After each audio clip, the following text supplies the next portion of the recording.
Good morning, students. Welcome back. Today we are going to start Unit 2, Lesson number 9, the Try, Anti, Wanti, Gongo, Lob. The word is totally very difficult to pronounce, but you can split it and read Try, Anti, Wanti, Gongo, Lob.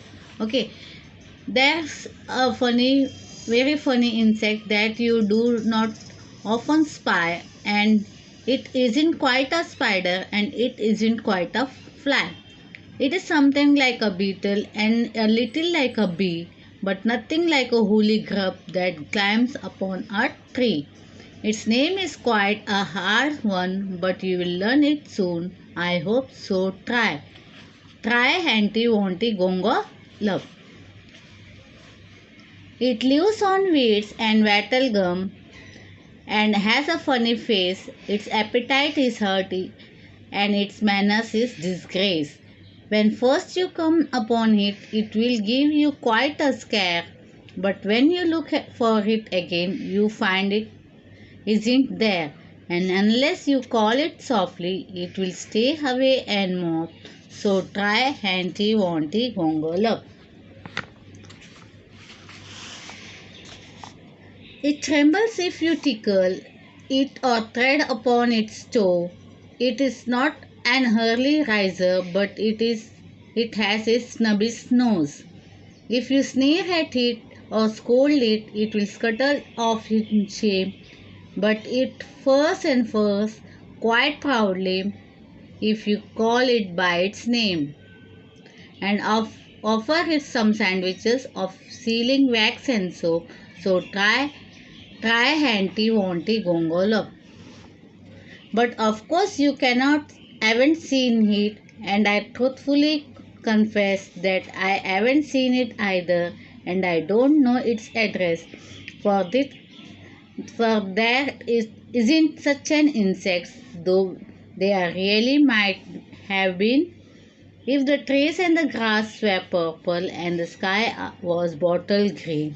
It's just a little joke of mine, which you will forgive, I hope. Oh, try. Try Hanty Wanty Gongo Lob. So this is the poem, and this insects, ये जो insects यहाँ पे mention किया गया है, it is totally fantasy, मतलब real नहीं है. It's एक poet का एक imaginary insect है जो उनके हिसाब से एक insect ऐसा है जो वो डिस्क्राइब कर रहे हैं अपने हर एक स्टैंजा में.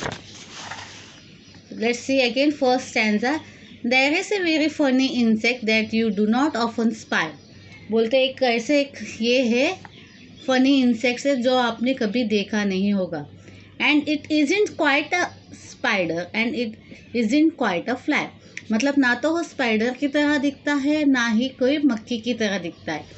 It is something like a beetle and it little like a bee. So how does it look? It look like a beetle and little like a bee. यानी bee और beetle का combination से. But nothing like a woolly grub that climbs upon a tree. Woolly grub का मतलब grub एक insect होता है छोटा सा. Okay, it is often a small. It's a young form of an insect. एक छोटा form insects का है. Which is little small a fat worm. Okay, grub ऐसा ये कीड़ा होता है.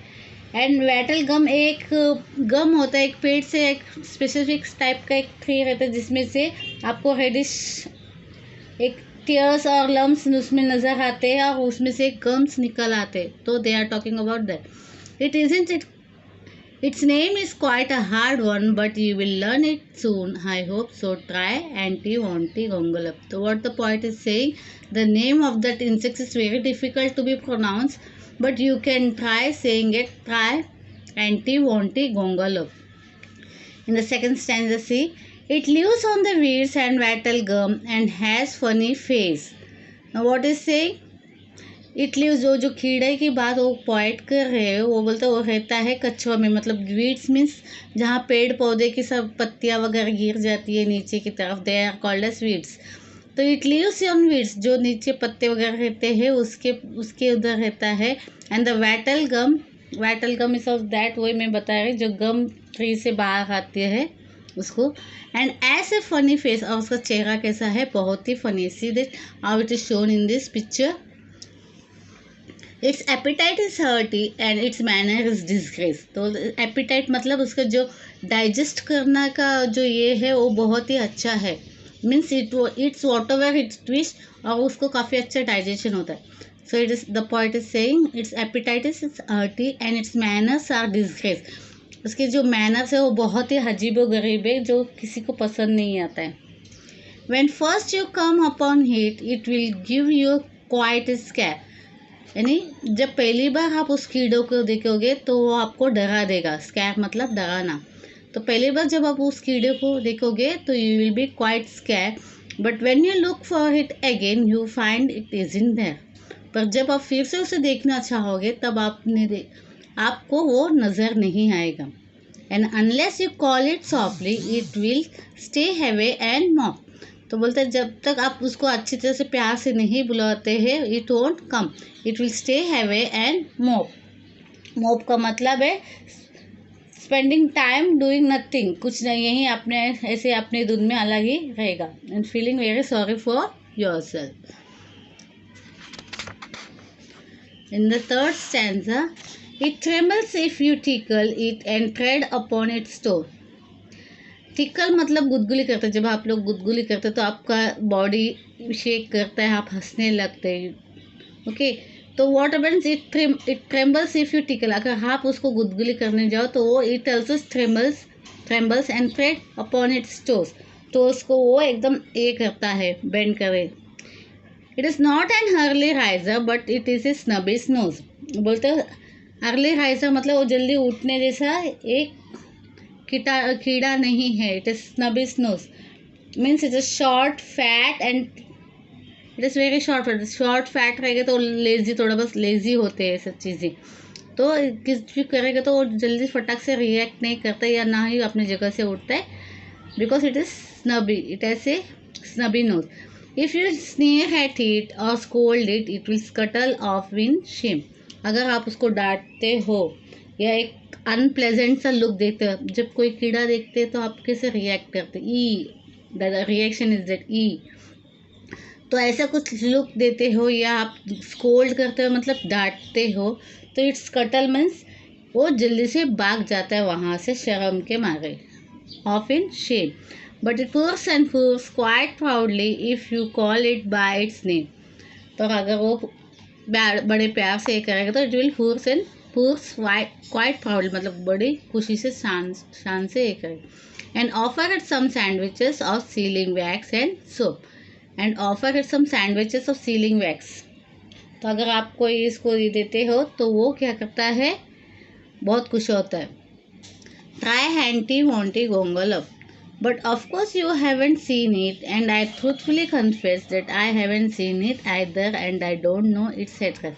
Now in the fourth stanza what the poet is telling कि मैं आप लोग शायद इस तरह के कीड़े देखे नहीं होंगे, बट आई ट्रूथफुली कन्फेस मतलब वो बोलते पॉइंट मैं कन्फेस करना चाहता हूँ क्योंकि ये कीड़े मैंने भी नहीं देखे हैं, ये सिर्फ मैं आप लोगों के साथ एक मजाक कर रहा हूँ। For their is in such A insect, बोलते हैं इस तरह का कोई इंसेक्ट नहीं होता है, though there really might be have been, हो सकता है ऐसा कहीं पे हो लेकिन ऐसा कीड़ा अभी है नहीं। If the trees and the grass are purple and the sky are bottle green, अगर पेड़ या ग्रास अगर पर्पल कलर के होते और आसमान बॉटल ग्रीन का होता तो शायद इस तरह के कीड़े पाए जाते, जो एक नामुमकिन चीज़ है।